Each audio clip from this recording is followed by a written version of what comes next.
Ay, grabe. Dito tayo sa babaw ng aircon. Sobrang critical ng additional. Molding tayo dito sa taas. Ayan. Punta dito sa may dalawang ilaw. Ayan, isang ilaw.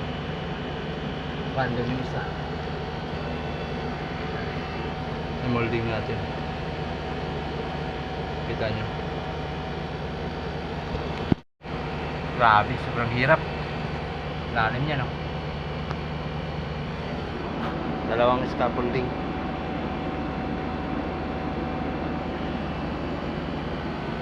Dalawa na tong light dito. So, mga additional. Bali itong spotlight, mawawala na yan. Yung sa switches natin, binago natin. Dito. Ayan. Naka-elbow yung molding natin. Grabe, sobrang hirap. Pinatunga ko. Pinapatunga lang pa ako.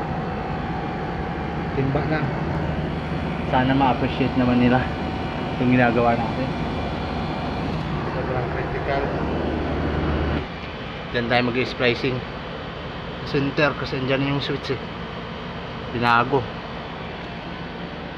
So, valid 4 to dito. 4 na ilaw. Dalawa dun sa kabila na yun.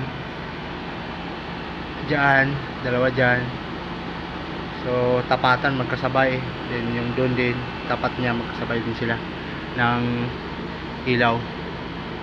Kaya 3 wire to dito. Isang neutral, dalawang para sa ilaw. So dito, andyan yung sa switch natin nakabang. Diyan tayo kukuha ng power supply sa spotlight na to. So yun, tapos na natin dito. Ayun, molding natin.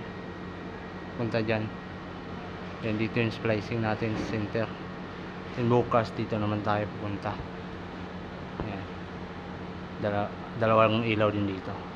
Ito, magkasabay to. Ayan, magkasabayan sila. Then yan naman, saka dito magkasabay. Kaya 3 wire yan. Magapangin na naman natin dito. Molding. So yun, uwi na. Bukas na ulit.